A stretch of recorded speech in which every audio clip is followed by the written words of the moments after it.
It's looking a pretty grim picture. I'm overlooking the entrance to the port and a huge number of lorries queued up waiting to get into the port. But in many ways, these lorry drivers are the lucky ones because getting on a ferry is a prospect. But many of them will have spent 6, 7, 8 hours overnight queuing in Operation Stack, where the motorway becomes a giant lorry park. It's also causing trouble for tourist traffic. It's going to be a hugely busy day with people getting away at the start of the school holidays, and those people are having to fight through the lorries to try to get into the port.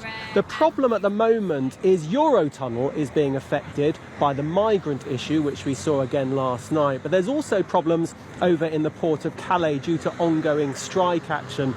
A number of workers are occupying a couple of ferries over there in a dispute over jobs, and that's effectively taking 2 berths out of Calais, meaning there's reduced traffic to and from Calais. So when you add up the migrant situation and the ferry situation, it is causing chaos on the roads around here.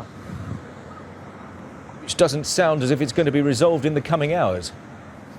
Well, Kent Police have already said that Operation Stack is not going to be lifted until Sunday at the earliest. So when they're warning people of that already, then it shows you how dire this situation has become. And they're also saying to people, if you don't need to go out on the roads today, then don't, because it's not just affecting the traffic trying to get to Eurotunnel and here to the port of Dover. It's also affecting side roads, because obviously if the motorway is shut, people are looking for different ways to get around. And you've got here where I'm standing at the port of Dover, there's a number of houses overlooking the port, and at times they effectively become cut off because they can't actually get out onto the road network. And you'll find the same in many of the villages along the M20 corridor where Operation Stack is. As people look for other ways around, they become clogged up, the villages become clogged up, and people say they just can't go about their normal daily life.